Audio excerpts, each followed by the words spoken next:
నమస్తే, welcome to mega debate. నేను సిరాజ్. చరిత్ర పుటల్లో తలుక్కుమని మెరిసేటువంటి ప్రాంతాలు కొన్ని, చరిత్ర గతికి కేంద్ర బిందువులుగా మారి భావి తరాలకు స్ఫూర్తిదాయకంగా నిలిచేటువంటి ప్రాంతాలు మరికొన్ని. అలాంటివన్నీ అనంత కాల గమనంలో అవశేషాలుగా మారిపోతున్నటువంటి ఈ రోజుల్లో నాటి నుంచి నేటి వరకు చారిత్రాత్మకమైనటువంటి సాంప్రదాయ సంపదను కొనసాగిస్తున్నటువంటి తిరుమల దేవస్థానం మాత్రం నూతనంగా కొత్త కొత్త చరిత్రలకు శ్రీకారం చుడుతూనే ఉంటుంది. ఇది మనందరికీ తెలిసిందే. తిరుమల తిరుపతి దేవస్థానం మొత్తం మీద తిరుమలలో శ్రీ వెంకటేశ్వర స్వామి నిలయమైనటువంటి తిరుమల మాత్రం ఆధ్యాత్మికతకు కేంద్రంగా మానవారు అందరికీ కూడా కొంతవరకు పవిత్రతకు ఒక నిలయంగా మారుతున్నటువంటి పరిస్థితి కనబడుతుంది. అనాది కాలం నుంచి వస్తున్నటువంటి ఈ టెంపుల్లో విశ్వ రహస్యాలు ఎన్నో కొలువై ఉన్నటువంటి సిచ్యువేషన్ కనబడుతుంది. మనం నిజంగా తిరుమలకు వెళ్ళి కాలి మార్గంలో దైవ దర్శనానికి వెళ్ళినప్పుడు ఒక్కసారిగా మనకున్నటువంటి చింత మొత్తం కూడా పూర్తి స్వామివారి దర్శనం భాగ్యం కలిగితే చాలు అనేటువంటి ప్రజల యొక్క అభిప్రాయం మాత్రం ఇప్పటికీ ఎప్పటికీ అదే విధంగా ఉన్నటువంటి పరిస్థితి కనబడుతుంది.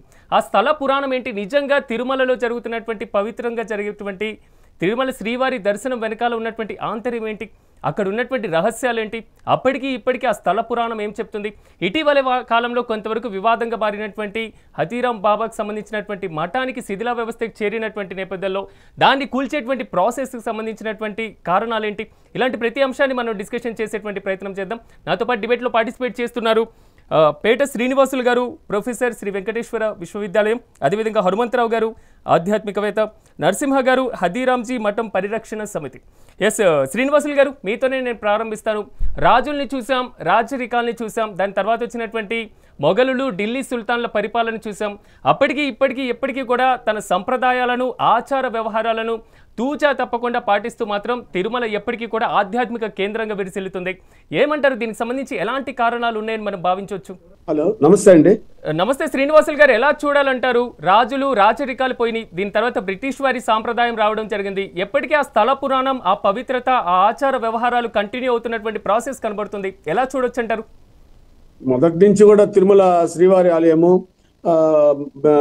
రాజుల అధీనంలో ఉండి చాలా చక్కగా అది పరిపాలనతో అద్భుతంగా కొనసాగింది.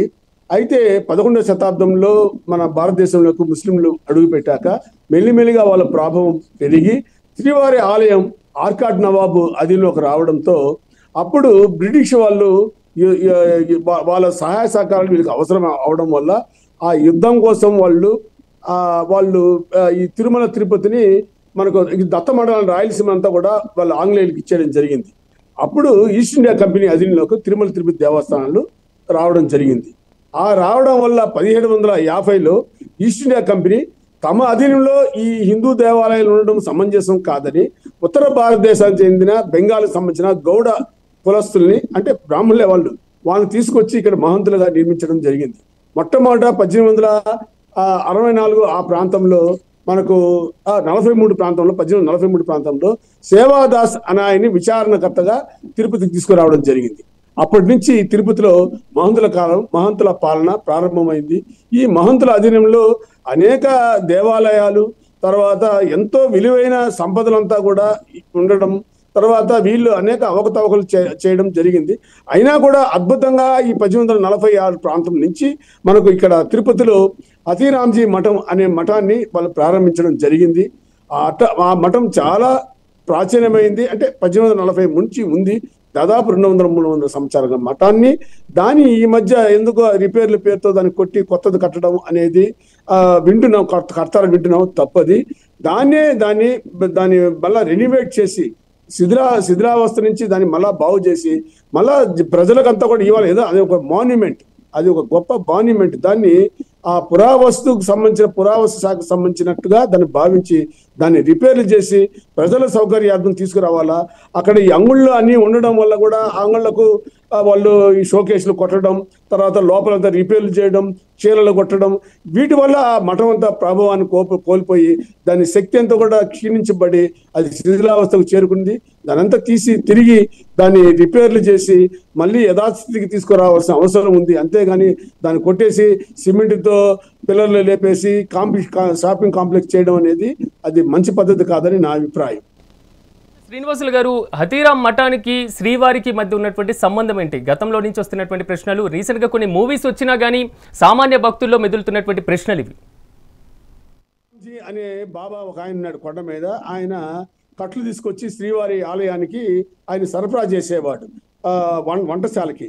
అట్లా ఆయన ఆ మిట్ట మీద ఉండేవాడు. అది మనకు పైన కొండ పక్కనే ఎడం పక్కన హతిరామ్జీ మఠం ఉంది. అక్కడ స్వామివారు వెళ్ళి పాచికలు ఆడేవాడు ఆయనతో అని ఒక ఐతిహ్యం కూడా ఉంది. కాబట్టి ఆయన స్వామి భక్తుడిగా ఉండడం వల్ల ఆయన శిష్యుడు ఒక రాజు, చంద్రగిరి రాజు గిరిధర్ దాస్. ఇప్పుడు మనకి గిరిధర్ దాస్ సందు కూడా ఇక్కడ ఉంది.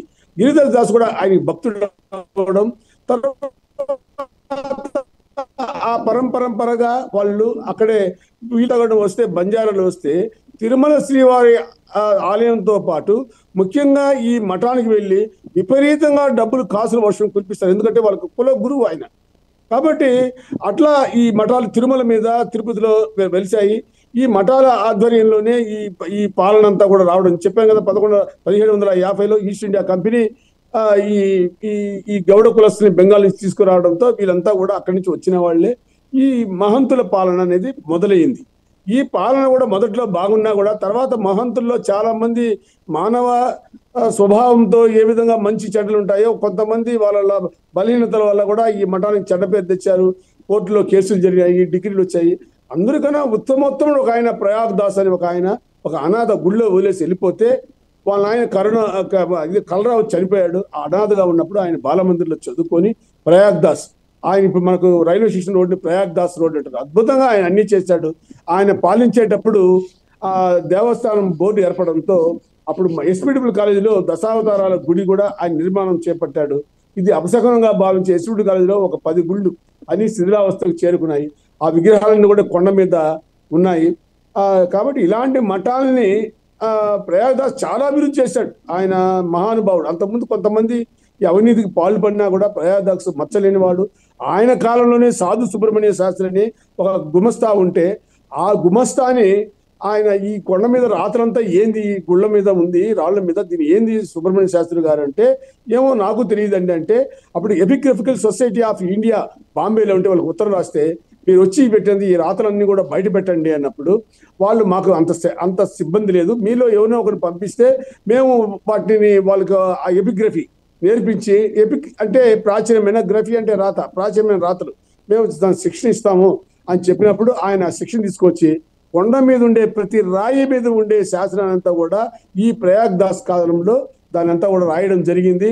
అదే తిరుమల తిరుపతి దేవస్థానాల శాసనాలు 1, 2, 3, 4, 5 అంత మహానుభావుడు ఆయన ప్రయాగ్ దాస్. ఆయన ఎప్పుడైతే ఈ దేవస్థానం బోర్డు ఏర్పడిందో అది అపశకనంగా భావించి తర్వాత ఆయన అనారోగ్యం పాలై ఆయన చనిపోవడం జరిగింది. ఆయన కూడా వేలాది కోట్ల రూపాయలు, నిజంగా లక్షలాది కోట్ల రూపాయలు ఈ మఠం ఆధీనంలో చాలా ప్రాంతాల్లో, బాంబే, కలకత్తా, ఢిల్లీ, బెంగళూరు, ఇంకా బూటీ, సిమ్లా అన్ని చోట్ల ఉంది. ఇవన్నీ కూడా అన్యాక్రాంతం అయిపోయింది. అదేవిధంగా తిరుపతిలో లక్షలాది కోట్ల రూపాయల భూమి అంతా కూడా డిస్కషన్ చేద్దాం ప్రతి అంశానికి సంబంధించి. నరసింహ గారు నమస్తే అండి. నమస్తే అండి. నరసింహ గారు ఎలా చూడాలంటారు? శిథిలా వ్యవస్థకు చేరినటువంటి మఠాన్ని కేవలం కూల్చేయాలని నిపుణుల కమిటీ నివేదిక ఇవ్వడం, మరి ముఖ్యంగా హతీరాం బాబాకి శ్రీవారికి ఉన్నటువంటి సంబంధం మాత్రం ఒకవైపు బంజారాల నుంచి కూడా తెలుగు రాష్ట్రాల్లో ఉత్తర భారతదేశం నుంచి వస్తున్నటువంటి నిరసన కూడా వ్యక్తమవుతున్నాయి. ఏమంటారు మీరు? సార్, మొదట ప్యానల్లో ఉండే అందరికీ నా నమస్కారం సార్. మొదట మనం చెప్పుకోవాల్సింది ఏంటంటే, నిపుణుల కమిటీ ఈ హతీరాంజీ భవనాన్ని పూర్తిగా కూలగొట్టమని ఇవ్వలేదు. ఫస్ట్ పాయింట్ మనం తెలుసుకోవాల్సిన పాయింట్ అదే సార్. ఇక్కడ చాలా మందికి ఈ పాయింట్ తెలియదు. ఐఐటి నిపుణులు కూడా ఏమని ఇచ్చారు, మఠంలో కొంత భాగం మాత్రం డ్యామేజ్కి గురి అయింది, దాని మరమ్మతులన్నా చేసుకోండి, లేదా దాన్ని కూలగొట్టుకొని దాని స్థానంలో వేరేదన్నా తీసుకోండి. ఇవి 2 పాయింట్లే వాళ్ళు చెప్పింది. ఇది జనంలోకి ఎలా వెళ్ళిపోయిందంటే, మఠం పూర్తిగా దెబ్బతినేసింది, మఠం వల్ల ప్రమాదం ఉంది, మఠం పడిపోతాదంట, జనం చచ్చిపోతారంట, ఇట్లాంటి అపోహలన్నీ కూడా జనంలోకి చొప్పించారు సార్ బలవంతంగా. పాయింట్ ఏంటంటే, హతీరాంజీ బావాజీ అనే ఈ పురాతనమైన భవనం సార్. నేను ఆ వార్డు కార్పొరేటర్ కూడా.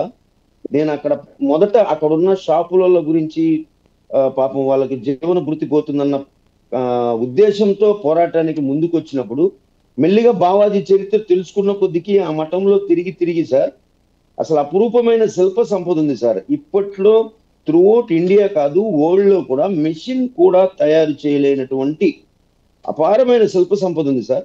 వీటన్నిటినీ కూడా మఠంని కూలగొడతారన్న ఒక చెడు ఉద్దేశంతో అవన్నీ నాశనం అయిపోతాయన్న భయం నెలకొల్పడం పబ్లిక్ లో కూడా నెలకొల్పారు సార్. దీని మూలాన గట్టిగా ఫైట్ చేస్తే ఇప్పుడు కలెక్టర్ గారు ఒక నిర్ణయం తీసుకున్నారు సార్. ఏమనంటే ఫస్ట్ ఒపీనియన్ కాకుండా సెకండ్, థర్డ్ ఒపీనియన్ కూడా తీసుకుంటాము. ఒక 3 ఒపీనియన్లు తీసుకొని దీనికి ఒక కమిటీ వేసి ఆ తర్వాత సమగ్రంగా దీనిపైన నిర్ణయించి తర్వాత దానిపైన ఒక నిర్ణయం చేద్దామని నిర్ణయించుకున్నారు సార్. ఇది జరిగింది. కానీ అందరూ కూడా ఏమంటున్నారంటే మఠం పూర్తిగా శిథిలమైపోయిందని, మఠం పూర్తిగా ఇంకా పడిపోతుందని ఒక అపారమైన దురుద్దేశాన్ని ఆపాదిస్తున్నారు సార్. ఇది ఎంత మాత్రం సబబు కాదు. కానీ ఇంకోటి నరసింహ గారు వారు చెప్తున్నటువంటి అంశాలు కూడా పూర్తి స్థాయిలో ఇక్కడ ఉండి అంటే శిథిలా వ్యవస్థకు చేరినటువంటి అంశం ఉంది కాబట్టి మీరు చెప్తున్నారు దాదాపు ఐఐటి నిపుణులు ఇచ్చినటువంటి అభిప్రాయం ఉంది కాబట్టి ఈ రోజుల్లో జరుగుతున్నటువంటి టెక్నాలజీని యూజ్ చేసుకొని శిథిలా వ్యవస్థలో ఉన్నటువంటి దాన్ని కూడా వాడుకలోకి తీసుకొచ్చేటువంటి అవకాశం కూడా ఉంది కదా, దాన్ని ఎందుకు పరిశీలించలేదు అధికారులు? మొదటి నుంచి మా పోరాటం ఇదే సార్. మఠం భవనం కూడా మరలా కూడా చారిత్రకమైన అవసరం సార్ మఠం భవనాన్ని కాపాడుకోవడం. ఎందుకంటే ఇది టెంపుల్ టౌన్ సార్. ఇది శ్రీ వెంకటేశ్వర స్వామికి సంబంధించిన ఊరు ఇది. ఇక్కడ స్వామివారి గుర్తులన్నీ కూడా చాలా ఇంపార్టెంట్. ప్రతి దాన్ని కాపాడుకోవాలి. అది తిరుమల తిరుపతి దేవస్థానం అయినా సరే, ప్రభుత్వం వారైనా కూడా సరే. మేము ఆ దిశగానే ప్రయత్నం చేస్తున్నాం సార్. రెట్రో ఫిట్టింగ్ అనే ఒకటి ఉంది. పాత భవనాల్ని మళ్ళీ పునరుద్ధరిస్తారు సార్. వాటిని కూడా రంగంలోకి దింపి ఈ భవనాన్ని కాపాడాలనేదే మా ఉద్దేశం. ఇంకొక విషయం ఏంటంటే ఇప్పుడున్న ఆధునిక టెక్నాలజీలో మఠం భవనం అందరూ గుర్తుపెట్టుకోవాల్సింది సార్ G+1 మాత్రమే. ఇప్పుడు మారుతున్న టెక్నాలజీలో 7 అంతస్తుల మేడలు 10 అంతస్తుల మేడలను కూడా అలా జాకీలు పెట్టి ఈజీగా అవతలకి షిఫ్ట్ చేస్తున్న ఈ కాలంలో తిరుపతికి ఎంతో అవసరమైన, బంజారా తెగకి ఎంతో ముఖ్యమైన, అలాగే స్వామివారి గుర్తైన హతిరాంజీ మఠం కూడా కేవలం ఒకే ఒక అంతస్తు సార్. ఆ ఒక అంతస్తుని కాస్త సరిచేసి భావితరాలకు అందించాలన్న ఆలోచనలకి అధికారులందరూ రావాలనేదే మా ఉద్దేశం. టెక్నాలజీ కూడా అంత ఉంది సార్. ఇప్పుడు ఎంత సోపైనా కానీ మఠం అధికారులు తమ నివేదిక ఏమని కోరారంటే సార్, ఇది చాలా మందికి తెలియని విషయం. ఈ మఠము పడిపోయే స్థితిలో ఉంది, ఎక్కడెక్కడ పడిపోతుంది, ఎలా ప్రమాదం ఉందని మాత్రం వాళ్ళు అడిగారు సార్. దాని ప్రకారమే నిపుణులు వాళ్ళు రిపోర్ట్ ఇచ్చారు. కానీ మేము కలెక్టర్ గారిని అడుగుతున్నది ఎవరంటే ఈ భవనాన్ని ఎలా నిలబెట్టాలి, భావితరాలకు ఎలా అందించాలి, దీన్ని రిపేర్ చేసే అవకాశం ఏమన్నా ఉందా, ఎంతవరకు రిపేర్ చేయగలమనే విధంగా కలెక్టర్ గారిని నివేదిక రాయమని మేమందరం కూడా మా యొక్క అనేక కార్యక్రమాల ద్వారా కలెక్టర్ గారిని ఒత్తిడి చేశాం. కలెక్టర్ గారు కూడా సముఖంగా ఒప్పుకున్నారు. ఇప్పుడు కమిటీనే ఆ నిర్ణయం చేయబోతుంది సార్. భవనాన్ని ఎలాగైనా కాపాడుకోవాలనేదే మా ఉద్దేశం. గారు ఒకప్పుడు ఈ సొరంగ మార్గం అనేటువంటి అంశం కూడా ఇప్పుడు హైలైట్ అవుతుంది. దీంట్లో నేల మాలికలు ఉన్నాయని, అదేవిధంగా నిధులు ఉన్నాయనేటువంటి వాదన కూడా కొంతవరకు వినిపిస్తుంది. ఒకప్పుడు శ్రీవారికి కూడా పూలని సొరంగ మార్గం ద్వారా తీసుకెళ్లేటువంటి వాదన ఉంది. అంటే ఆ అంశాన్ని కూడా అప్పుడు చేసేవారు అనేటువంటి ప్రస్తావన కూడా ఇప్పుడు వస్తుంది. అంటే అంత టెక్నాలజీ లేనటువంటి ఆ సమయంలో ఇది ఎలా సాధ్యమైంది? ఎవరు అడుగుతున్నారండి? శ్రీనివాసులు గారు మీ మేలే. ఏమండి శ్రీనివాసులు గారు వినిపిస్తుందా? సార్ నాకు నా పేరు వినపడలే, కట్ అయింది. కానీ ఇది మామూలుగా ఏమండి, ఇప్పుడు ఇది కూడా తిరుపతిలో ఒక అంతఃపురంతో సమానం. హతిరాంజీ మఠం అనేది అది ఒక భవనమే కాదు, ఆనాడు ఒక అంతఃపురంతో సమానం. మహల్ లాగా ఆ రోజు నిర్మించారు. మీరు లోపలికి వెళ్తే మీరు మన చంద్రగిరి రాజమహల్ అవి ఎట్లుంటుందో అంత పెద్దది కాకపోయినా ఆ స్వరూపాన్ని కలిగి ఉంటాయి. చంద్రగిరి మామూలుగా సాధారణంగా ఈ కోటలు, మహల్లు, రాజమహల్లు నిర్మించినప్పుడు సొరంగ మార్గాలు తప్పకుండా ఉంటాయి. నేల మార్గాలు ఖచ్చితంగా ఉంటాయి, ప్రతి చోట ఉంటాయి. మనం గత చరిత్రలో కూడా చాలా మనం బయటపడ్డాం, చూసాము. హైదరాబాద్ లో కూడా మనము ఈ నిజాం నవాబుల సొరంగ మార్గాలని ఈ మధ్య బయటపడుతున్నాయి, ఖచ్చితంగా ఉంటాయి. ఎందుకంటే అది మహంతులు వాళ్ళు సన్యాసులు అయినా కూడా ఈ డబ్బు దశకం దాచిపెట్టడం కోసం లేదా అవసరమైన కాలంలో బయటికి వెళ్ళడం కోసం ఈ సొరంగ మార్గాలు అనేది ఖచ్చితంగా ప్రతిదానికి ఉంటాయి. కాబట్టి అది 100% ఉంటాయి. తర్వాత ఇవి సాధారణంగా పెద్ద పెద్ద రాళ్ళ స్లాబులతో మూసివేయబడి ఉంటాయి.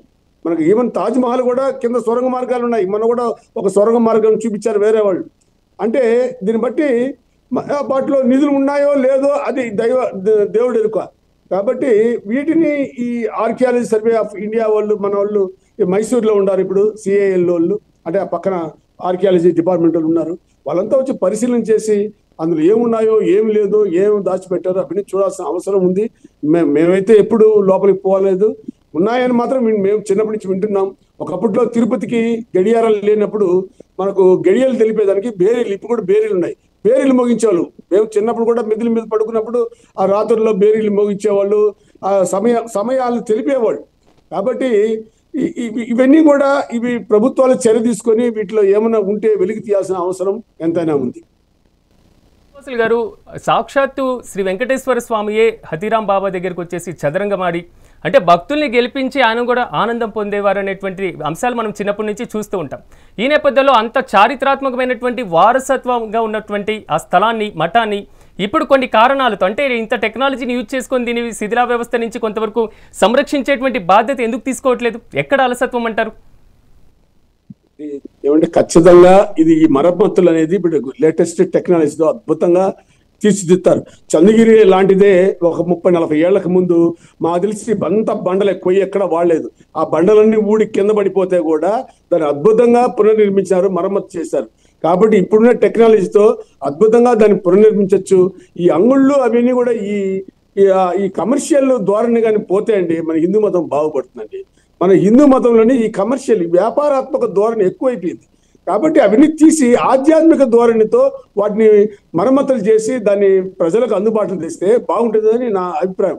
లేకపోతే ఈ కమర్షియల్ అన్నప్పుడు ఈ లోపల ఏం జరుగుతుందో, ఏం షోకేసులకు ఎట్టగొడుతున్నారో మనకు తెలియదు. దానివల్ల మొత్తం బిల్డింగ్కే ప్రమాదకరంగా మారే అవకాశాలు ఉంటాయి. కాబట్టి ఇవన్నీ కూడా అధికారులు దృష్టిలో పెట్టుకొని చేస్తే బాగుంటుంది.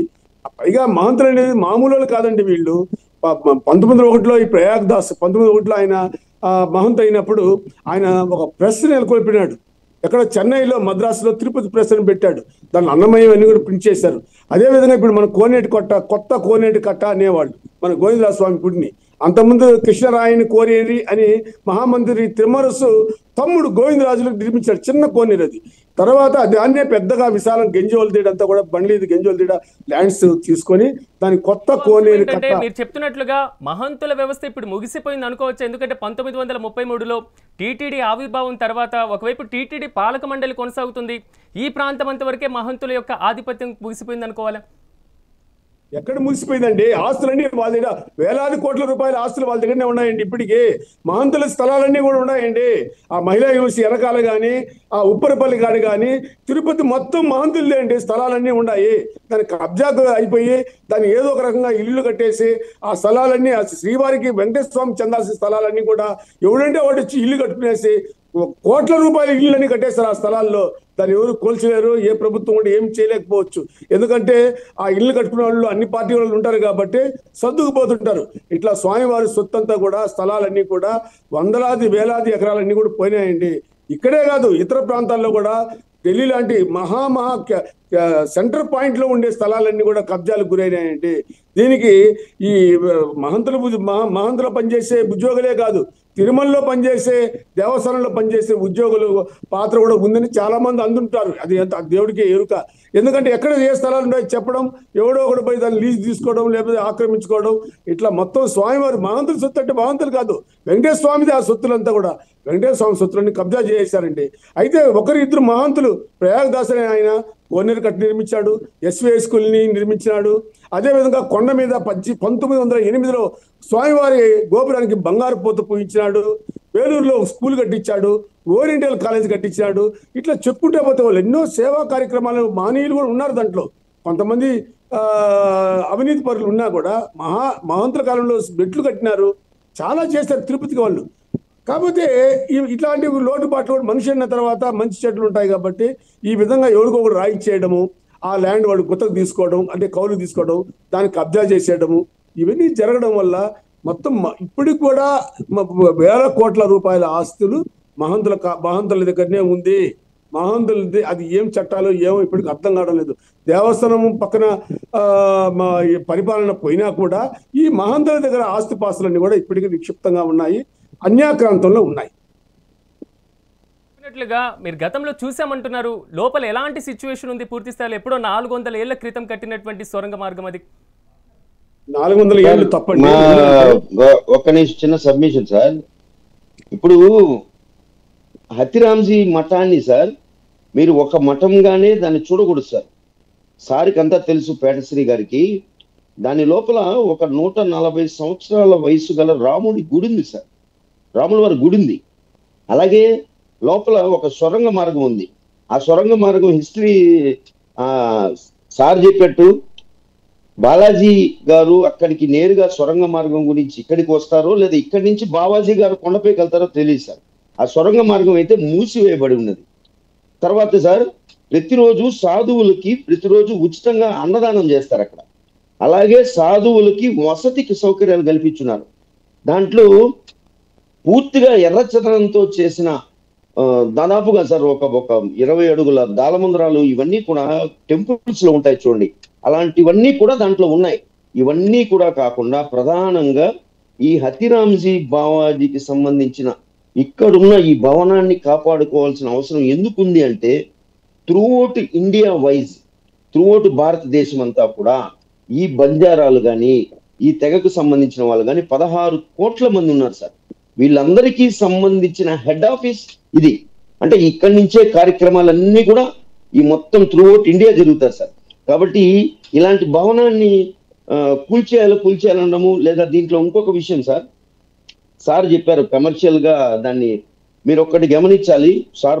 తిరుపతిలో చాలా పురాతనమైన వాళ్ళు, ఒకసారికి అన్నీ తెలుసు. ఈ రోజు ఉన్న షాపులు కావు సార్ ఇవి. దాదాపుగా తాతల తరం నుంచి, అంటే తాత షాప్ పెట్టుకుంటాడు, తర్వాత కొడుక్కి ఇస్తాడు, కొడుకు మనవడికి ఇస్తాడు. ఇలా దాదాపుగా ఒరిజినల్ లో ఉన్న నిజమైన స్థానికులకు సంబంధించిన అంశం ఇది. ఇది మఠానికి సంబంధించిన ప్రాసెస్ మఠానికి ఉంటే అక్కడ ఉన్న షాపులకు సంబంధించిన వాళ్ళకున్న విలువ వాళ్ళకుంది. ఎందుకంటే తిరుపతిలో నిజమైన స్థానికులు వాళ్ళే.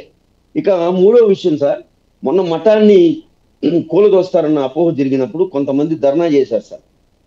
మీరు గమనించారు లేదో, దాంట్లో ముస్లిమ్స్ కూడా కొంతమందికి షాపులు ఉన్నాయి. వాళ్ళు చేతిలో ప్లకార్డ్స్ పట్టుకొని నిలబడ్డారు. ఆ ప్లకార్డ్స్ లో ఏముందో తెలుసా సార్? స్వామి వారి ఆస్తులని చెరపకండి, స్వామి వారి ఆస్తుల్ని కాపాడండి. ఇదే కదా సార్ సనాతన ధర్మం. ఇంత సనాతన ధర్మం అంత అద్భుతంగా అక్కడ హతిరామ్జీ మఠంలో వెళ్ళి విరుస్తూ ఉంటే దాన్ని కూల్చేయాలనుకోవడం పూర్తిగా వ్యతిరేకం సార్. ఇది దైవానికి కూడా ఆగ్రహం తెప్పిస్తారు. నిర్వహణ ఎక్కడంటారు? ఎక్కడికెక్కడ మనం విజువల్స్ లో చూసుకుంటే చెత్త చెదారంతో పాటుగా పూర్తి స్థాయిలో అంటే డైలీ దాన్ని క్లీన్ చేసేటువంటి ప్రాసెస్ కూడా లేనటువంటి సిచ్యువేషన్ కనబడుతుంది. ఆ సొరంగ మార్గానికి సంబంధించినటువంటి అంశానికి సంబంధించి అక్కడ ఎందుకు అంత మెయింటెనెన్స్ చేయకపోవడమా, లేకపోతే అలసత్వమా, నిర్లక్ష్యం అనుకోవాలా? ఇప్పుడు చెప్పారు చూడండి సార్ ప్రయాగదాస్ గురించి. ప్రయాగదాస్ గారి టైంలోనే ఈ హతిరామ్జీ మఠం, ఈ ఎస్వి హై స్కూల్ రెండు కట్టబడినాయి ఒకే సమకాలికమైన టైంలో. కానీ ఈ రోజు మీరు ఎస్వి హై స్కూల్ చూడండి ఎంత చక్కగా ఉంటుందో. టీటీడీ వాళ్ళు దాన్ని మెయింటైన్ చేసుకున్నారు సార్. ఇక్కడ మీరు ఈ మఠంలో చూస్తే కలప దొంగతనాలు జరిగాయి అన్నట్టు, విలువైన సంపద కోసం కొన్ని చోట్ల తవ్వకాలు జరిగాయి. కొన్ని చోట్లయితే అసలు పైన ఉన్న దూలాలన్నీ పెరుక్కొని పూడ్చారు. విచ్చల విడిగా చెట్లు పెరిగిపోయాయి, రాగి చెట్లు మొలిచిపోయాయి. ఇవన్నీ కూడా మొన్న కలెక్టర్ గారు ఇన్స్పెక్షన్కి వస్తున్నారు అన్న విషయం తెలుసుకున్న తర్వాత ఎన్నో సంవత్సరాలైన సార్ మఠాన్ని క్లీన్ చేశారు. మొన్న శుభ్రపరిచారు, మొన్న ఆ చెట్లన్నీ కొట్టించారు. ఇలా కనీసం 6 నెలలకు ఒక్కసారి మెయింటైన్ చేస్తున్నా ఈ రోజు ఆ మఠానికి దుస్థితి వచ్చిండేది కాదు సార్. ఇది పూర్తిగా కొంతమంది మహంతులు తమ స్వయం కృతాపరాధంతో, తమకున్న నిర్లక్ష్యంతో ఈ మఠాన్ని నిర్లక్ష్యం చేసి ఈ రోజు ప్రజలపైన భయాన్ని అనేది ఒకటి రుద్దేశం సార్. ఎందుకు తీసుకోలేకపోయింది? ఎందుకంటే అన్నమయ్యకు సంబంధించినటువంటి అంశాలు కానివ్వండి, హతిరామ్జీ బాబాకు సంబంధించినటువంటి అంశం కానివ్వండి, శ్రీవారికి సంబంధించినటువంటి చారిత్రాత్మకమైనటువంటి పురాణాలు, కథలు, ఆధారాలన్నీ కూడా ఈ రోజు భక్తుల్లో కూడా సాక్షాత్కారం అవుతున్నటువంటి సిచ్యువేషన్ కనబడుతుంది. ఎందుకు ఈ మఠాన్ని టీటీడీ నిర్వహణలో లేకపోవడానికి కారణం ఏంటి? అసలు ప్రతిరోజు ఆశ్చర్యకరమైన విషయం తెలుసా సార్ మీకు? ప్రతి పండగలకి ఉత్సవాలకి గోవిందరాజు స్వామి మఠంలోకి ఉత్తరమాడ వీధి ద్వారా వచ్చి మఠంలో కూర్చొని పూజలు అందుకొని వెళ్తారు. ఇది మొన్న రీసెంట్ గా ఒక 4-5 డేస్ ముందు కూడా జరిగింది. సాక్షాత్ ఆ ఫోటోలను కలెక్టర్ గారికి చూపించాం. దేవస్థానానికి చాలా ముఖ్య పాత్ర ఉంది సార్ దీంట్లో. ఎందుకంటే గోవిందరాజు స్వామికి సంబంధించిన అన్ని సేవల్లో కూడా ఆ గోవిందరాజు స్వామి మఠంలోకి వచ్చి ఆసీనుడై వేద మంత్రాలు తీసుకొని తర్వాత మళ్ళీ ఊరేగింపుగా బయలుదేరతారు. అదొక పాయింట్ అయితే, సాక్షాత్తు వెంకటేశ్వర స్వామికి ప్రియ శిష్యుడైన బావాజీకి సంబంధించిన భవనం ఈ రోజు మీరన్నట్లు లేదా బయట పుకార్లు అన్నట్టు దుస్థితిలో ఉన్నప్పుడు ఆదుకోవాల్సిన బాధ్యత కానీ దాన్ని కాపాడాల్సిన బాధ్యత కానీ ప్రభుత్వానికి ఎంత ఉందో తిరుమల తిరుపతి దేవస్థానాన్ని కూడా అంతే ఉంది సార్. ఎందుకో ఈ విషయంలో తిరుమల తిరుపతి దేవస్థానం వాళ్ళు అసలు స్పందించడమే లేదు. పూర్తిగా ఈ విషయంలో వాళ్ళు స్పందిస్తారని కూడా ఎదురు చూస్తున్నాం. మీలాంటి వాళ్ళందరూ కూడా పెద్దవాళ్ళు చెబితే కాస్త వాళ్ళు ఏమైనా ముందుకొచ్చి ఆ భవన పరిరక్షణకి వాళ్ళ వంతు సాయం ఏమైనా చేస్తారని ఆశిస్తున్నాం. నరసింహ గారు, ఎందుకంటే చారిత్రాత్మకమైనటువంటి సంపద అనేది భక్తుల మనోభావాలు, వారి యొక్క ఆధ్యాత్మికమైనటువంటి చింతనే కాదు, దేశం యొక్క చారిత్రాత్మకమైనటువంటి సంపద పరిరక్షణ కూడా ప్రతి భారతీయుడి యొక్క పాత్ర ఉంటుంది. కాబట్టి ప్రభుత్వానికి దానికి తెలియజేయడానికి కూడా మేము కృషి చేసేటువంటి అవకాశాలు పరిశీలిస్తాం. ఎస్ శ్రీనివాసులు గారు, ఎలా చూడాలంటారు మొత్తం మీద? అంటే 1,50,000 రూపాయలను కేవలం దీనికి శిథిలా వ్యవస్థకు చేరిందని కూల్చివేతకు చేశారు. అంత మొత్తంలో డబ్బు పెట్టి ఏ రోజైనా అభివృద్ధి కార్యక్రమాలకి, అభివృద్ధి కార్యకలాపాలకి ఖర్చు చేసినటువంటి అంశం ఏ రోజైనా వచ్చిందా? అలా దాఖలాలు చేసినటువంటి పరిస్థితి కనిపించిందా? ఇప్పుడు నరసింహ గారు చెప్పినట్లు అక్కడ మఠంలో ఉండే కలప దోచుకుపోయినారు, పైన పెద్ద పెద్ద దూలాలు కోసుకుపోయారు. అవన్నీ ఏమంటే ఎర్ర చందనం, రెడ్ శాండర్. ఆ మండపం తలుపులు ఉన్నాయే, భారతదేశంలో ఎక్కడ లేదు అంత తలుపులు. ఆ తలుపులు ఎప్పుడో చూసారా? మెయిన్ రోడ్ గాంధీ రోడ్డుకు ఉండే తలుపులు. నేను ఒక ఐతిహ్యంలో కూడా ఆ తలుపుల గురించి రాశాను. అంత తలుపులు మూసేపు చూడండి, అంత శిల్ప శోభితమైన ఎర్ర చంద్రపు తలుపులు భారతదేశంలో ఎక్కడ లేదు. దానికి కనీసం పాలిష్ పూయాలనే జ్ఞానం కూడా లేదు. వాన తడిచి ఎండకు అంటే అది షెల్టర్లు ఉన్నా కూడా ఈ మాయిశ్చర్ అంతా అత్తుకొని ఆ ఎర్ర తలుపులు తెల్లగా అయిపోయాయి. మీరు చూడండి, మేము గాంధీ రోడ్లో వచ్చే రోడ్లను చూస్తే తలుపులు కనిపిస్తాయి. అద్భుతమైన తలుపులు, భారతదేశంలో ఎక్కడ లేదు ఎర్ర చందనం తలుపులు. అటువంటి అపురూపమైన సంపద కూడా కోల్పోతున్నారు. నేను కొండ కథలు అనే పుస్తకంలో ఆ తలుపులు ఫోటో తీయించి దాని గురించి కూడా రాశాను. కానీ ఎవరికి ఏమీ లేదు. ఆ వీలైతే రాత్రి ఆ తలుపులు కూడా ఎత్తుకుని అమ్మేసే రకాలు మన వాళ్ళు. ఎక్కడైనా విదేశాల్లో ఒక రాయి కనిపిస్తే ఒక అపురూపంగా ఒక అద్భుతమైన శిల్పం లాగా కనిపిస్తే చెక్కాల్సిన పనిలే, దాని చుట్టూ గార్డెన్ తయారు చేసి దాన్ని ఒక పర్యాటక ప్రదేశంగా చేస్తారు. మన కర్మ, మన దేశంలో అద్భుతమైన ఆలయాలన్నింటినీ కూడా ఆ గుప్త నిధుల పేరుతో దేవుణ్ణి పగలగొట్టడము, దేవుడి పొట్టల్లో శిలతో దీంతో సుత్తితో కొట్టి వజ్రాలు ఉన్నాయని వెతకడము, మన గుళ్ళు గోపురాలన్నీ కూడా సర్వనాశం చేస్తున్నారు. ముస్లింల వల్ల మన ఆలయాలు ధ్వంసమైంది సగం అయితే, మన హిందువులే ఈ గుప్త నిధుల కోసం సర్వనాశనం చేస్తున్నారు. ఈ మధ్య మనము చంద్రగిరిలో కూడా చూసాం. రోడ్లు మన దీంట్లో మన కందకం నుంచి లోపలికి పోతానే ఆ చుట్టూ ఉండే కాంపౌండ్ వాల్, దాంట్లోనే ఒక వినాయకుడిని తీసుకెళ్ళిపోయారు. అంటే ప్రహరీ గోడలోనే ఒక వినాయకుని లోటుకి వెళ్ళిపోయారు. అదేవిధంగా షాండ్లియర్ కోటలకు అడుగు పెడితేనే ఆంజనేయ స్వామి ఉంటాడు కాపలాదారు.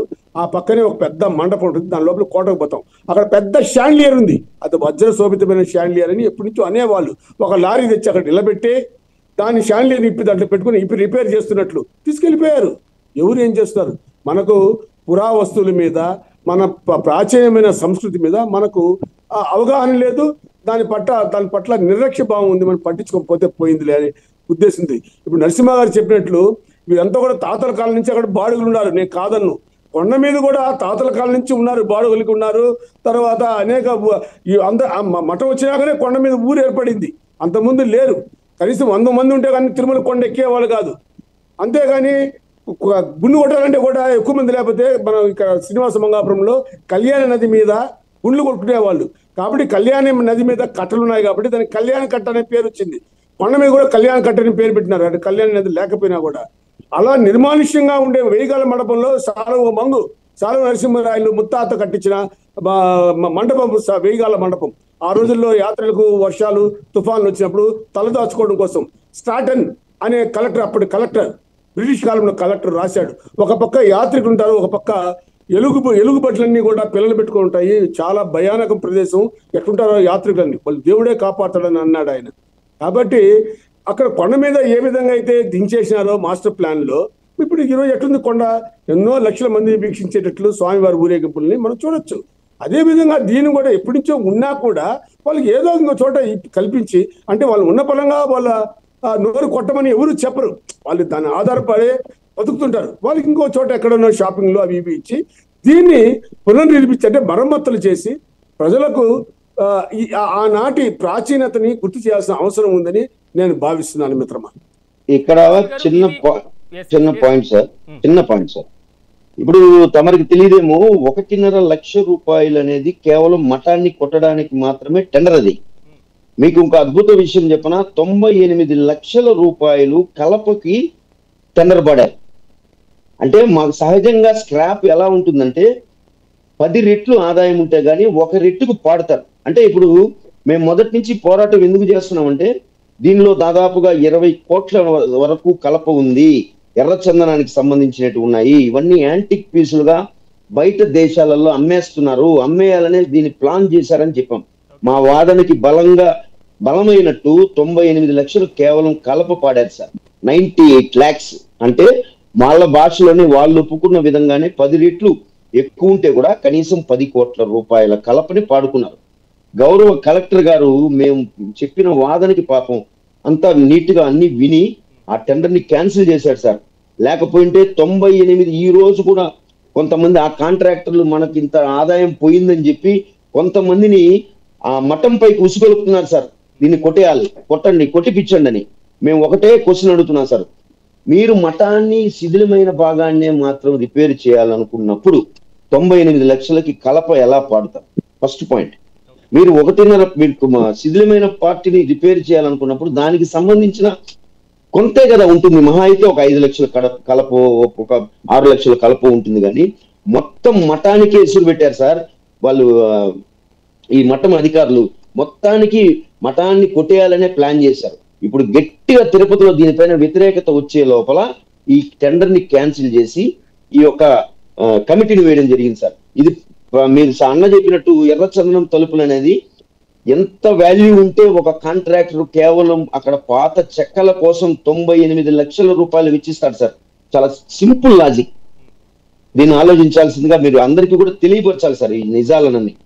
నరసింహ గారు, ఇది కేవలం ఒక బంజారాలకి సంబంధించినటువంటి సమస్య, లేకపోతే హతీరామ్ బాబాకు వచ్చేటువంటి భక్తులు ఎవరైతే ఉన్నారో విశ్వసించేటువంటి వారు, వారికి సంబంధించినటువంటి సమస్యగా మాత్రమే ఇంకా అక్కడ పరిగణించడం జరుగుతుంది. ఆ అంశాలకు సంబంధించి రాష్ట్ర ప్రభుత్వం కూడా నిర్ణయం తీసుకోవాల్సినటువంటి ఆవశ్యకత లేదంటారా? సార్ ఒకటిసారి ఇది బంజారాలకు సంబంధించిన సమస్య కాదు, ఇది అందరి తిరుపతి వాసులు వెంకటేశ్వర స్వామికి సంబంధించిన భక్తులకు సంబంధించిన అంశం సార్ ఇది. ఎందుకంటే స్వామి వారికి ప్రియ శిష్యుడు అంటేనే అతను కూడా మన ఉద్దేశంలో దేవుడే కదా సార్ మనం భావించాల్సిందే. ఎందుకంటే ఇప్పుడు సాయిబాబా గాని కొంతమంది మఠంలోని చాలా పెద్ద సాధువులంతా కూడా మన దైవాంశ సంభూతులుగా ఎందుకు చూస్తాం సార్? వాళ్ళు దేవుడు అనుగ్రహం పొందారన్న ఒక ఉద్దేశంతో. అలాగే సాక్షాత్తు వెంకటేశ్వర స్వామి పాచికిలాడిన బావాజీ ఇంకెంత గొప్ప దానికి సంబంధించిన వ్యక్తి సార్. కాబట్టి అటువంటి స్వామి వారికి సంబంధించిన ఈ యొక్క ఆస్తులు గాని, ఈ జ్ఞాపకాలు గాని, ఈ గుర్తులు గాని, ఈ శిల్ప సంపద గాని, ఈ కలప సంపద గాని. ఇంకొక విషయం సార్, మీరు లోపల వెళితే ఇది కూడా ఉంటుంది సార్, గోశాల కూడా ఉంటుంది, అశ్వశాల ఉంటుంది, తులసి వనం ఉంటుంది సార్. అది మీరు నిజంగా కానీ ఒక్కసారి మొత్తం చూస్తే ఒక పవిత్ర భావన కలుగుతుంది సార్. ఈ మఠం అధికారులు చేసిన మురికి పనుల వల్ల ప్రస్తుతం అది మురికిలో కొట్టుమిట్టాడుతుంది సార్. ఎవరైనా కానీ గట్టిగా దీన్ని పూనుకుంటే తప్పితే. ఇక్కడ ఇంకొక విషయం సార్, కొంతమంది మఠం శిథిలమైన చోట కూలిపోతే అన్నారు సార్. దానికి కూడా మేము ఒక ప్రత్యామ్నాయం చెప్పాం సార్. కలెక్టర్ గారు కూడా ప్రాథమికంగా అంగీకారం తెలిపారు. ఎందుకంటే గాంధీ రోడ్డు రద్దీ ఉన్న ప్రాంతం సార్, అంగీకరించాల్సిందే. పేట శ్రీరణ గారు కూడా తెలుసు. ఆ రద్దీ ఉన్న ప్రాంతానికి సంబంధించిన ఉత్తర భాగంలో ఒక చిన్న పార్ట్ సార్, అంటే 5/5 అది మాత్రమే కొంత ఉరిగింది. దానికి మేమేం చేసామంటే కార్పొరేషన్ ద్వారా మొదట ప్రజలకి ఇబ్బంది కలగకుండా ఉండాలి అంటే అక్కడ ఒక పెద్ద ఇనుప కంచెను వేయమని చెప్పాం సార్. ఎందుకంటే కొండపైన కొండ చర్యలు పడేటప్పుడు ఐఐటి చెన్నై వారి సహకారం తీసుకున్నారు. మీరు ఒక్కసారి చరిత్రలోకి వెళ్తే తెలుస్తుంది. కొండపై నుంచి కొండ చర్యలు విపరీతంగా పడేటివి. ఇప్పుడు చూడండి, ఒక్క ప్రమాదమైన సంఘటన కూడా మనం పేపర్లలో కానీ ప్రాక్టికల్ గా కానీ సోషల్ మీడియాలో చూడట్లేదు. ఎందుకంటే చక్కగా దాన్ని నివారించగలిగినారు. అలా ఒక ఇనుప కంచె విత్ గడ్డర్స్ తో ఆ ఉన్న ప్రమాదం జరిగే ప్రాంతాన్ని మాత్రం కవర్ చేస్తే సార్ నిదానంగా మఠాన్ని రెన్యువేషన్ చేసే ప్రక్రియ మొదలు పెట్టచ్చు అనేది మా ప్రధానమైన ఉద్దేశం సార్. ఊరికే అది పడిపోతుందని కొట్టాల్సిన పనే లేదు సార్, దాన్ని కాపాడుకోవాల్సిన అవసరం ఉంది. శ్రీనివాసులు గారు, బ్రహ్మోత్సవాలు కూడా రాబోతున్నాయి. బ్రహ్మోత్సవాలకి బ్రహ్మదేవుడే ప్రత్యక్షంగా హాజరవుతారు అనేటువంటిది కూడా నానుడి వినిపిస్తుంది. తిరుమలకు సంబంధించినటువంటి విశిష్టమైనటువంటి అంశాలను కూడా ఒకసారి మనం పరిశీలిస్తే ఎప్పుడు కూడా ఒక కొన్ని రహస్యాలు, అంతు చిక్కనటువంటి రహస్యాలు ఆ స్థల పురాణం ముందు నుంచి చెప్తూనే ఉంటాయి. స్వామివారి గాలి గోపురానికి సంబంధించినటువంటి నీడ నేల మీద పడినటువంటి సిచ్యువేషన్ కనబడుతుంది. రెండోది, స్వామివారి గర్భగుడిలో ఉన్నటువంటి విగ్రహం వెనకాల నీటి ప్రవాహం అనేటువంటి చప్పుడు రావడం, అంటే సముద్రం ఉంది అనేటువంటి ఒక వాదన రావడం, ఇలాంటి అంశాలు ఉన్నాయి. ఈ అంశాలకు సంబంధించి ఏదైనా చెప్తారా? విరజా నది, మా వైకుంఠంలో విరజా నది ఉందండి. ఆ విరజా నదే ఇప్పుడు స్వామివారి వైకుంఠం నుంచి వచ్చినాక స్వామివారి పాదాల చెంత విరజా నది ప్రవహిస్తుందని అంటారు. ఇప్పుడు కూడా మనం స్వామివారి పాదాల దగ్గర జవురుకుంటే, అంటే 2 చేతులతో జవురుకుంటే నీళ్ళు వస్తాయి. మా మీద కూడా ఎన్నో సార్లు అక్కడ పూజారులు మనకు తెలిసిన వాళ్ళు ఉంటారు కాబట్టి ఆ జవురుకొని నీళ్ళు ఇచ్చి మొహం మీద కొడితే చాలా మంచిదని అంటుంటారు. కాబట్టి ఎప్పుడు స్వామివారి పాదాల చెంత, మా చిన్నప్పుడు కూడా నీళ్ళు ఎక్కువైపోయినాయని, వర్షాకాలం వచ్చినప్పుడు నీళ్ళు ఎక్కువ అవుతాయి, దాని సీసం కూడా కరగబెట్టి పోసారని మేము కథ, ఎందుకంటే మా బంధువులంతా కూడా మేము తిరుపతిలం కాబట్టి కొండ మీదంతా మా బంధువులు ఉండేవాళ్ళు కాబట్టి వాళ్ళు చెప్పుకుంటుండేవాళ్ళు, స్వామివారి పాదాల చెంత సీసం కరగబెట్టి పోసినా కూడా నీళ్ళు వస్తానే ఉండాయబ్బా, అది ఎక్కడి నుంచి వస్తుందో ఏమో. అంటే ఆ విరజా అనేదే స్వామివారి పాదాల చెంత నిత్యము స్వామివారి అక్కడ ప్రవేశిస్తుంటుందని ఒక భావన. అదే కాకుండా స్వామివారి గర్భగుడిని మొట్టమొదటి తొండమాన్ చక్రవర్తి కట్టించినా కూడా తర్వాత మనకు రాచిపెట్టి నాయకుడు అనే ఒక ఆయన పరిపాలించేటప్పుడు ఒక బాగా డబ్బుండేవాడు వచ్చాడు, అయ్యా ఈ ఆలయం అంతా కూడా శిథిలమైపోయింది, తొండమాన్ చక్రవర్తి కట్టించింది, నేను దీన్ని మళ్ళీ పునర్నిర్మిస్తాను అన్నప్పుడు రాచిపెట్టి నాయకుడు ఏం చెప్పాడంటే, ఆయన చాలా దూరదృష్టి గలవాడు, సరే నువ్వు డబ్బుండేవాడు, నువ్వు నిర్మించు, అయితే ఎక్కడ ఏ శాసనం ఉందో, ఏ బండ మీద ఏ ప్లేస్ లో ఉందో దాన్ని మళ్ళీ తిరిగి చిక్కించు అనడం వల్ల ఈ రోజు మనకు అనేక శాసనాలు మనకు బయటపడ్డాయి.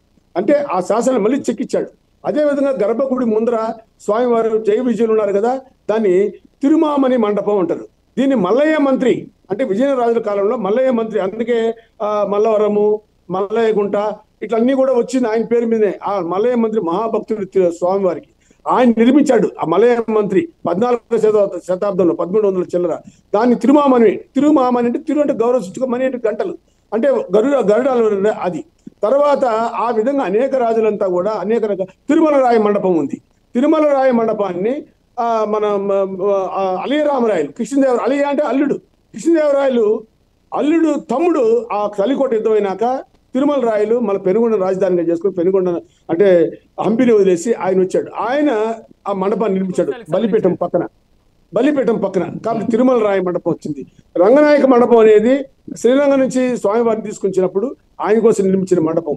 ఇట్లా ఇప్పుడు పడి కావలి అంటాం, ఇది శ్రీ ధర్మదాసు అనే మహంతు దీన్ని పునర్నిర్మించాడు 1878లో. అదేవిధంగా 1865లో కపిల్ తీర్థంలో కూడా సంధ్యావన మండపాలు వీటన్నిటిని కూడా మళ్ళీ రెనోవేట్ చేయబడింది. ఒక శాసనం కూడా మంత్రులు చెక్కిన శాసనం కూడా ఎడం పక్కన ఆ మెట్లు దిగేటప్పుడు మనం చూడొచ్చు. కాబట్టి ఆలయం అనేది అనేక రకాల రాజుల చేత అనేక ప్రాంతాల్లో అనేక కాలాల్లో దాన్ని నిర్మించబడింది. కాబట్టి చాలా శ్రేష్టమైన ఆలయం ప్రపంచంలో ఏదైనా ఉందంటే ఒక మ్యాగ్నెటిక్ పవర్ ఎక్కువగా ఉండేది. మన సైన్స్ లో ఫిజిక్స్ చూస్తే భూమిలో కూడా మ్యాగ్నెటిక్ పవర్స్ ఎక్కువగా ఉంటాయి. అలాంటి ఇది దేవతలే వస్తుంటారనేది మనకు తెలుసు. ఇంకా ఎక్కువ మాట్లాడితే ఇంకా మా దేవతలు అనేవాళ్ళు ఒక రకమైన గొప్ప ఏలియన్స్ లాంటి వాళ్ళు వచ్చి పూజలు చేస్తుంటారు రాత్రుల్లోని. కాబట్టి మనకు బావాజీ లేకుండా, అంటే బావాజీ అంటే అతిరామ్జీ లేకుండా వెంకటేశ్వర మహత్యం మనం చెప్పలేం. ఏ పుస్తకంలో చూడండి, కనీసం వెంకటేశ్వర మహత్యం అనే సినిమా కూడా ఉంది, ఎన్టీ రామారావు నటించాడు, అంతకుముందు పాత సినిమా కూడా ఉంది. అందులో కూడా ఈయన ఒక ప్రత్యేకమైన కథని అందులో చూపించడం జరిగింది.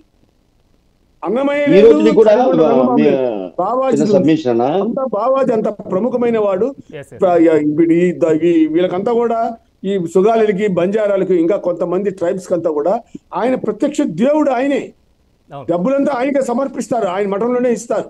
ఆ డబ్బంతా కూడా అన్యాక్రాంతం అయిపోయి రకరకాలుగా పోయి ఎంతో డెవలప్ కావాల్సింది. దేవస్థానం ఎందుకు పట్టించుకోలేదో, ఆ చట్టాలు ఎందుకు ఒప్పుకోవడం లేదు నాకైతే తెలియదు. కానీ ఆ మఠాన్ని, ఆ భూములన్నీ కూడా దేవస్థానం కానీ కైవసం చేసుకుంటే దేవుడికి మరింత ఆస్తులు పెరిగే అవకాశం ఉంది. నరసింహ గారు సార్, ఇప్పుడు ఏమి లేదు సార్, అన్న చెప్పినట్టు స్వామివారిని అనేక మంది చాలా గొప్ప వాళ్ళంతా కూడా ఆయన సన్నిధిలో పూజలు చేశారు సార్. ఇప్పుడు గోపీనాథ్ దీక్షితులు కానీ, తొండమానుడు కానీ, ఆకాశరాజు కానీ, రామానుజాచార్యులు కానీ, ఆల్వార్లు కానీ, అన్నమాచార్యులు కానీ, వ్యాసరాయలు కానీ, ఇలా వీళ్ళందరి సరసన కూడా ప్రత్యేకమైన వ్యక్తిగా హతిరామ్జీ బావాజీ గారు ఉంటారు సార్. ఇక్కడ ఇంకొక విషయం ఏంటంటే, ఇప్పుడు ఉన్న టిటిడి పాలక మండలి నా దృష్టిలో చాలా అత్యుత్తమైనది నా ఉద్దేశం సార్. ఎందుకంటే చైర్మన్ గారు తన వాటర్ బాటిల్ తనే తాగుతున్నాడు, తనకు సంబంధించిన ఖర్చులన్నీ తనే పెట్టుకుంటున్నారు, స్వామివారి పైన ఎటువంటి భారం వేయకూడదని చెప్పి దర్శనాలు కూడా పూర్తిగా తనకు తాను తగ్గించుకున్నారు.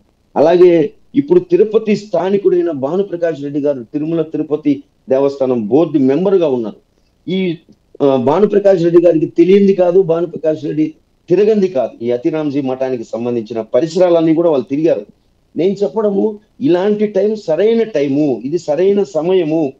తిరుపతి వాసిగా ఒక మంచి టిటిడి చైర్మన్ గారు ఉన్నప్పుడు ఈ మఠాన్ని, ఈ స్వామివారి ప్రథమ భక్తుడైన హతిరామ్జీ బావాజీ సంబంధించిన ఈ భవనాన్ని కాపాడుకోవాల్సిన అంశంలో ప్రథమంగా ముందుకు రావాల్సిన వాళ్ళు వీళ్ళు కానీ ముందుకు వస్తే ఈ మఠాన్ని తొలగించాల్సిన అవసరమే లేకుండా, ఇప్పుడు మేమన్నట్లు ఎక్కడైతే చిన్న ప్రాబ్లం సార్, మేమంతా కలెక్టర్ గారితో ఇన్స్పెక్ట్ చేయడం జరిగింది సార్. నేను అనేక సార్లు ఆ మఠ వారి దృష్టికి వెళ్ళలేదా అంటే అప్పీల ద్వారా అక్కడి వరకు వెళ్ళేటువంటి సిచ్యువేషన్ లేదా ఇప్పటి వరకు? సార్, ఇక్కడ జరిగిన ఉద్యమాలలో బీజేపీకి సంబంధించిన కొంతమంది కూడా ఇక్కడ పాల్గొన్నారు. వాళ్ళందరికీ కూడా విషయం తెలుసు. మేము చాలా సార్లు కూడా భానుప్రకాష్ రెడ్డి గారికి చెప్పడం జరిగింది, ఇలాంటి సమస్య తిరుపతిలో మంచినీళ్ళ గుంటను ఉంటుంది, అక్కడ కూడా గోవిందరాజ స్వామి ఉన్న దుస్థితి చాలా దయనీయంగా ఉంది. ఈ రెండు అంశాలని మేము భానుప్రకాష్ రెడ్డి గారికి చెప్పాము. ఇక్కడ ఒకటి సార్, అన్న చెప్పినట్టు టీటీడీ వాళ్ళు మఠం ల్యాండ్ ని హ్యాండ్ ఓవర్ చేసుకునే అనే ప్రస్తావన మరింత ఉద్యమాలకు దారితీసేస్తుంది. ఆ ప్రస్తావన లేకుండా, ఎందుకంటే మా అన్న చెప్పినట్టు కానీ సుగాలీలు కానీ బంజారాలు కానీ ఈ తెగకు సంబంధించిన వాళ్ళంతా కూడా బావాజీని తమ దైవంగా కొలుస్తారు. తమ దైవానికి సంబంధించిన ఆస్తులను వేరే చోటుకు బదలాయిస్తే వాళ్ళు ఒప్పుకోరు. ఇప్పుడు వాళ్ళందరూ కూడా దేశవ్యాప్తంగా మొన్న ధర్నా జరిగేదానికి అప్పుడు మఠం దగ్గరికి వచ్చారు సార్. వాళ్ళందరి కోరిక ఒకటే, మా భవనాన్ని మాకు కాపాడండి, మేము ఎక్కడి నుంచో ఇక్కడికి వస్తాము స్వామివారి దర్శనం చేసుకునేదానికి, కానీ మేము పెద్ద పెద్ద లాడ్జెస్ హోటల్స్ లో దిగేంత స్థాయి కూడా మాకు ఉంది, కానీ ఇది మా భవనం, ఇక్కడికి వచ్చి ఇక్కడ పెట్టే ఆ ఉచిత అన్నదానాన్ని కొంత తిని ఇక్కడ సేదతీరి స్వామివారిని ఇక్కడ మాట్లాడుకొని పైకి కొండకెళ్ళి దర్శనం చేసుకుంటే మాకు కలిగే తృప్తి ఇంకెక్కడా లేదనేది వాళ్ళ ఉద్దేశం సార్. ఎందుకంటే అప్పటికి ఇప్పటికీ తిరుపతి చాలా మారిపోయింది సార్. కొండపైన అనేక వసతి గృహాలు ఉన్నాయి, తిరుపతిలో స్టార్ హోటల్స్ ఉన్నాయి, తిరుపతిలో స్వామివారికి సంబంధించిన శ్రీనివాసం కానీ విష్ణు నివాసం కానీ సత్రాలు కానీ ఇవన్నీ ఉన్నాయి. కానీ ఒక సుగాలీలు కానీ లంబాడీలు కానీ ఈ బంజారా తెగకు సంబంధించిన వాళ్ళు కానీ మొదట హతిరామ్జీ మఠానికే వస్తారు సార్. ఇప్పుడు మేము గట్టిగా ప్రొటెస్ట్ చేశాము కాబట్టి మఠంలో కొంత భాగం అంటున్నారు. మేము గాని ప్రొటెస్ట్ చేయకపోయింటే ఈ 98 లక్షల రూపాయలైన కలపే దానికి నిదర్శనం, మఠాన్ని మొత్తం కూల్చేసి ఉంటారు. కాబట్టి అందరూ ఇప్పుడు కూడా సార్ దీనిపైన నాకు తెలిసి రేపు పార్లమెంట్ లో కూడా డిస్కషన్ చర్చ మొదలవుతుంది సార్. ఎందుకంటే దీనికి సంబంధించిన వాళ్ళు నార్త్ లో దీన్ని ఒక ఉద్యమం లాగా తీసుకెళ్ళబోతున్నారు. క్వశ్చన్ అవర్ లో కూడా దీన్ని రేస్ చేసేదానికి ఛాన్స్ ఉంది. ఆల్రెడీ తెలంగాణకు సంబంధించిన కవిత గారు ఆల్రెడీ డైరెక్ట్ గా సీఎం చంద్రబాబు నాయుడు గారికి డైరెక్ట్ అప్పీల్ చేశారు ఈ మఠాన్ని కూలగొట్టొద్దని. మొన్న ఈ దేశాల నుంచి ఈ దేశం నుండి చాలా వరకు అనేక మఠాధిపతులు స్వాములు బంజారా సంబంధించిన కుల పెద్దలందరూ కూడా మఠంలో వచ్చి తిష్ట వేసి 2-3 రోజులు ఈ మఠాన్ని కాపాడుకోవాలని, మొత్తం మీదైతే సార్ ఈ మఠాన్ని కాపాడుకోవాల్సిన అవసరం ఉంది, అందరూ కాపాడుకుంటారని నమ్మకం కూడా మాకు కలిగింది సార్. కానీ ఈ మఠాన్ని కాపాడుకోవాల్సిన ప్రథమ బాధ్యత తిరుమల తిరుపతి దేవస్థానం వారిది అనేది నా యొక్క ముఖ్య ఉద్దేశం. మీ ద్వారా వాళ్ళకి అప్పీల్ చేస్తున్నాను సార్. శ్రీనివాసులు గారు, ఆనివార కార్యక్రమం మీకు తెలియదు కాదు, ఎందుకంటే 100 సంవత్సరాలుగా టీటీడీ భక్తి శ్రద్ధలతో ప్రతిదీ కూడా ఒక నిష్ఠలతో ఒక పవిత్రమైనటువంటి కార్యక్రమంగా చేస్తుంది కాబట్టి ఒకవైపు పవిత్రత, మరోవైపు భక్తుల విశ్వాసం కూడా పొందుతుంది.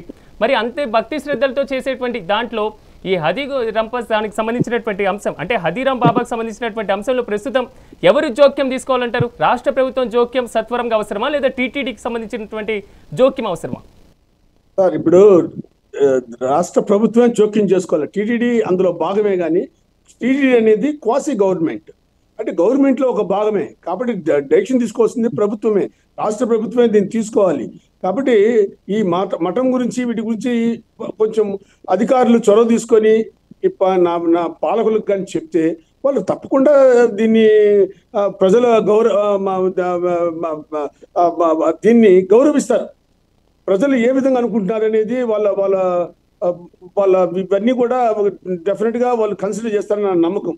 ఎందుకంటే చంద్రబాబు నాయుడుకి కూడా తిరుపతిలో ఇక్కడ ఆయన పుట్టి పెరిగాడు పక్కనే కాబట్టి ఆయనకి మఠం గురించి వీటికి అన్నీ తెలుసు.